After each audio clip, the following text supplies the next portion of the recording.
Assalomu alaykum. Siz hozir GS Cameraman kanalini tomosha qilmoqdasiz.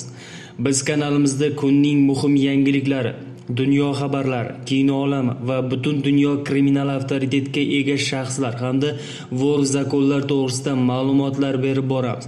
Jumladan oldingi videolarimizda Shayx Hamza, Kamchik Kalbayev, Vyacheslav Ivankov, Yaponchik, Yuldosh Ashurov, Batir Bukharskiy, Baxti Tashkentskiy, Dato Tashkentskiy, Guram Tashkentskiy, Ahtam Samarqandskiy, Gennadiy Karkov, Mongol, Vasya Brilyan, Mais Karapetyan, Shakro Maladoy, Lato Guli, Det Hasan, Ravshan Linkaranskiy, Nano laqabli vor zakon Nodir Farizyan, shuningdek Alisher Usmonov, G'afur Rahimov va Salimboyevcha haqida qo'ldan kelgancha ma'lumotlar berganmiz. Bugungi video roligimiz vor zakon Shishkan haqida.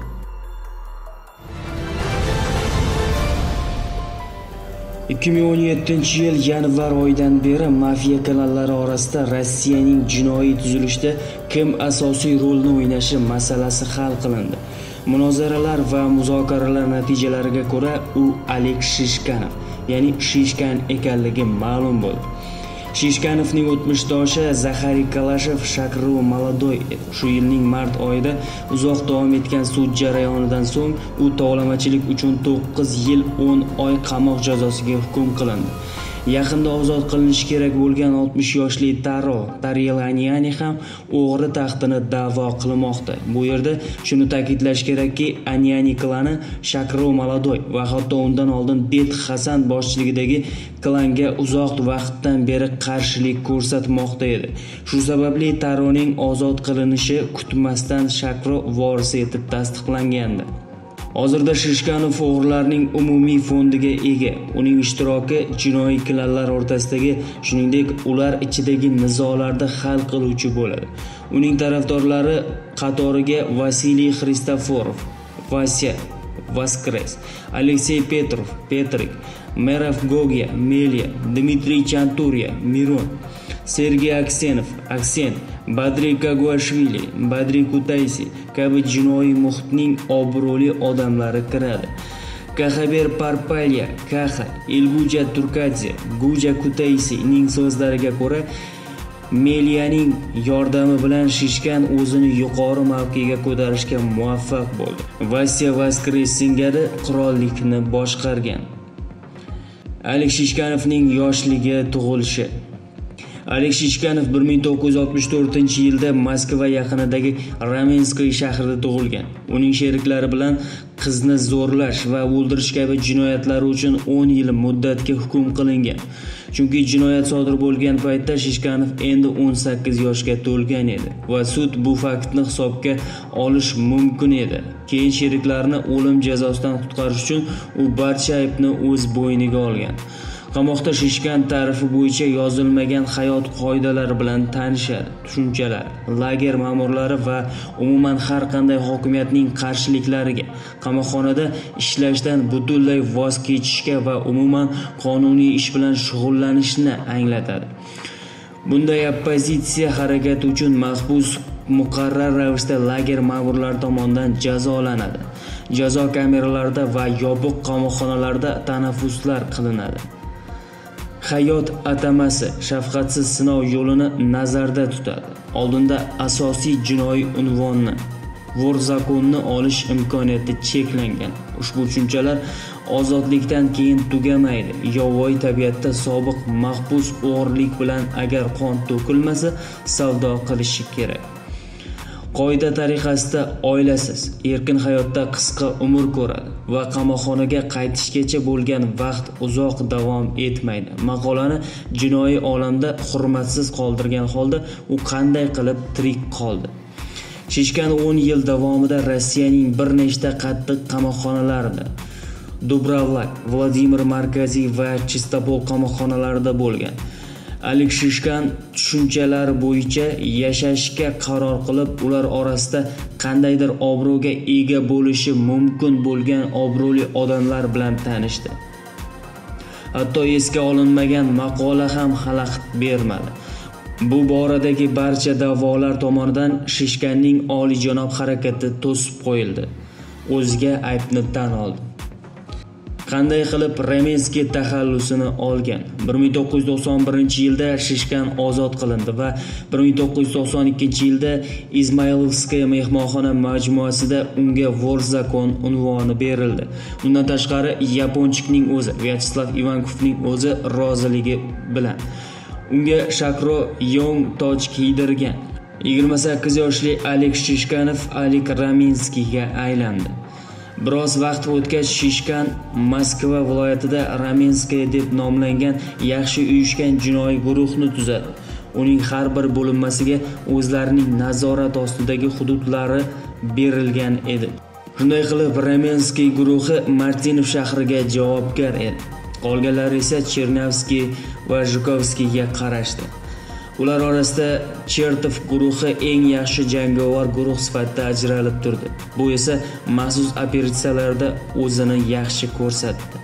Keyin Shishkan va Lyubertsi uyushgan jinoyatchilik guruhi o'rtasidan yaqin hamkorlik davri bo'ldi.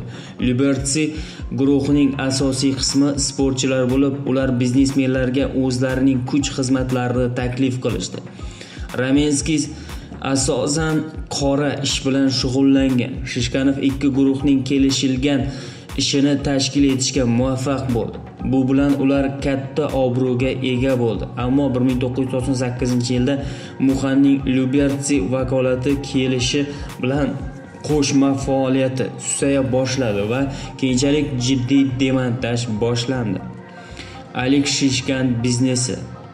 Asta-sekin Shishkan o'g'rilar nizomining ba'zi qoidalariga e'tibor bermay, o'z siyosatini yuritishni boshlaydi.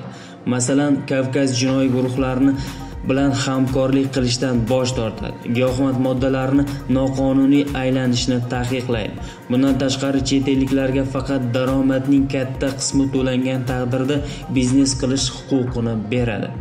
Bundan tashqari Saturn Ramen futbol klubini sotib olish bilan Shishkanning o'zi tushunchalariga ko'ra o'z faoliyatini qonuniylashtiradi.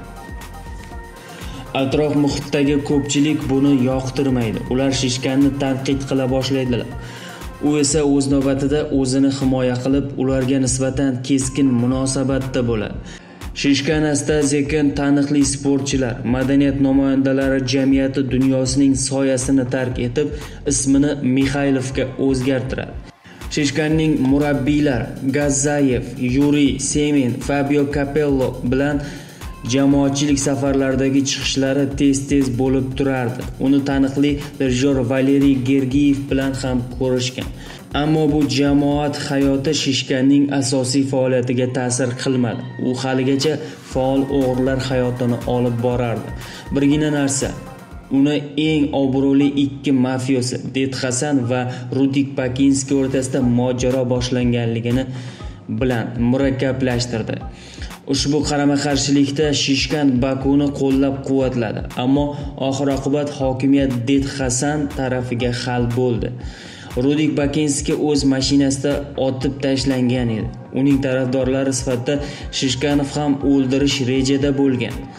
Ammo bu muvaffaqiyatli bo'lmagan. Ijrochi avtoulovga portlovchi moddalarni o'rnatayotganda vafot etgan. Vaziyat shuki, Shishkanovda Ispaniyada hayotini saqlab qolishdan boshqa chora yo'q edi. Qaytgandan keyin Alek Shishkanov so'nggi safarida Vyacheslav Ivankovning so'nggi obro'-e'tiborini olish uchun 2009-yilda Rossiyaga qaytib keldi. Bundan tashqari, Shishkan unga qarshi bo'lgan urug'da bo'lganligi ajablanarli. Chunki yaponlar har doim Det Hasanni qo'llab-quvvatlashgan edi. 2009-yilda xavfsizlik kuchlari noqonuniy qurol saqlash to'g'risidagi ishni qayta ko'rib chiqdilar. Ammo tez orada materiallar yetarli bo'lmaganligi sababli ish yopildi. 2012-yilda Shishkan Ramenskiy okrugi deputati va yarim kunlik tadbirkor Tatyana Sidarovaning o'limida gumon qilingan edi. Shishkan u bilan hamkorlikda ish olib borgan. Bir-birlariga da'volar bo'lgan, ammo advokatning jinoiy ta'qib qilinishi shu yerda to'xtatilgan. Bir necha bor muvaffaqiyatsiz urinishlardan so'ng Shishkanni qamoqxonaga qaytarishdi. Ba'zilari uni politsiya bilan hamkorlikda gumon qila boshladilar. Ular qonuniy daromad olish usulini esladilar.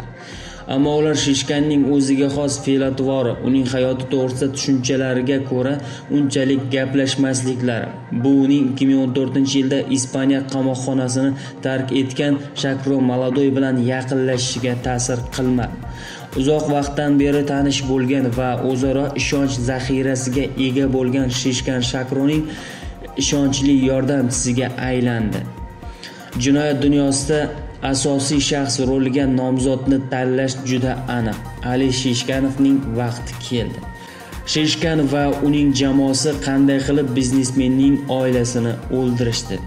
2019-yil 25-oktyabr 21:32 Moskva viloyati. Sayt muharrirlari boshqa ommaviy axborot vositalarining fikrlari bilan bo'lishmasligi mumkin. Rasvalt muxbiri Plemzavod Ramenskaya YOAJ bosh direktori Tatyana Sidarova va uning 3 ta qarindoshlarining jasadlarini topish tafsilotlaridan xabardor bo'ldi. Umuman aytganda, qonunni buzgan o'g'ri Alex Shishkanov odamlarni behuda o'ldirdi va Moskva viloyati gubernatorining o'zgarishi ularga aziz yerlarni olishlariga to'sqinlik qildi. Huquq-tartibot idoralaridagi Rasvalt manbasiga ko'ra, Shishkaning eng yaqin sherigi Yegor Yesin huquqni muhofaza qilish organlaridan qochishga muvaffaq bo'lganligi sababli XQ va Rossiya Federatsiyasi Ichki ishlar vazirligining ishi murakkablashdi. U ishbilarmonlar bilan aloqada bo'lishi uchun javobgar edi. Uyushgan jinoyatchilik guruhining tijorat ishlarini olib bordi va hokazo. Sidarova guruh bilan hamkorlik qildi. Shishkanov bilan tanish edi. Yo'qotilishidan bir necha soat oldin u biznesmen u bilan biron bir narsa to'g'risida baland ohangda gaplashayotgan Yesin edi. Suhbat mavzulari allaqachon ma'lum. Birinchisi, naslchilik zavodi to'liq rekonstruksiya qilish uchun olingan 4,5 milliard rubl miqdoridagi kreditlar bilan bog'liq. Aslida ushbu miqdorning 15-20% korxona ehtiyojlariga sarflangan. Qolgan pullar Shishkanovning uyushgan jinoiy guruhiga tushgan. Faqat 2012-yilda komissiya ishni qabul qilishi kerak edi. Kreditlarning bir qismini qaytarish kerak edi va hokazo. Yesin shuningdek naslchilik zavodiga tegishli katta yer uchastkalari Ramenskiyning bosh rejasiga kiritilishini ta'minlashga muvaffaq bo'ldi. Bir necha zarur tartib-qoidalardan so'ng ular kelishib olganlaridan so'ng bosqinchilar bu yerlarda ko'p qavatli turar joy binolari qurmoqchi bo'lishdi. Yesin Sidarovdan yerlarni Shishkan tomonidan boshqariladigan tizimlarga berish to'g'risidagi hujjatlarni imzolashni so'radi va keyin chet elda yashashga jo'nadi.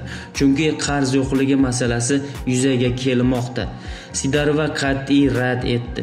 U bu sohada juda ta'sirli shaxs edi. U hech qanday muammo bo'lmaydi deb ishondi. Bu Yesin naslchilik zavodi boshlig'ini uyushgan jinoiy guruh zarur bo'lgan narsalarni bajarishga ishontirishga urinishining so'nggi vaqti. Rad etilgan taqdirda bu rejasi allaqachon tayyor edi. U o'sha kuni kechqurun amalga oshirildi. Sidarova va uning oilasining 3 a'zosi bilan muomala qilindi va jasadlar deputatlar kengashining sobiq raisi Shukovskiyga tegishli bo'lgan yerga olib ketildi. Ular unga qumli chuqur qazishga harakat qilishdi, ammo voqealar paytida sayt bo'sh edi. Jasadlar chuqurlarning biriga tashlandi, so'ng ekskavator bilan ko'mildi. Shishkanovning yordamchilari doimo Sidarova va uning qarindoshlari, ular Rossiya Federatsiyasini tark etganliklari, tanishlar bilan vaqti bilan aloqada bo'lishlari haqida xabar tarqatishgan. Naslchilik xo'jaligining boshlig'i g'oyib bo'lgandan keyin uning o'rnini o'g'li egalladi. U darhol Yesin va Shishkanovga kerak bo'lgan barcha yer hujjatlarini imzoladi. Yana 6 oydan so'ng Ramenskiy bankrot deb e'lon qilindi. Ammo yer bilan reja va unga baland qavatli binolarni qurish rejasi ish bermadi. 2013-yilda Andrey Vorobyov Moskva viloyatining gubernatori bo'ldi. U barcha qabul qilingan bosh rejalarni bekor qildi. Tergov ma'lumotlariga ko'ra, u Sidar va Yesinining oilasini yo'q qilish bo'yicha operatsiyani olib borgan va qotillarni ham qo'lga olgan. Amaliyot uchun ular Ramenskiy tumanidagi qaroqchilarni jalb qilmaydilar, balki Tver viloyatidan brigadani taklif qilishdi. Yesinning o'zi Shishkan guruh a'zolari hibsga olinishidan oldin qochishga muvaffaq bo'lgan. Endi u qidirilmoqda. Shu sababli aniq dafn qilinadigan joy uzoq vaqt davomida o'rnatilmagan. Ular tezda jasadlarni Tver mintaqasida yashirish mumkinligini aniqladilar va u yerda jasadlarni topdilar. Biroq bu Tver banditlari tomonidan yo'q qilingan bir nechta realtorlarning jasadlari ekanligi ma'lum bo'ldi. Ammo qandaydir bir paytda so'roq paytida qotillardan biri u Sidar va oilasini qatl etishda ishtirok etganini va jasadlar dafn qilingan taxminan joyni ko'rsatganini tan oldi.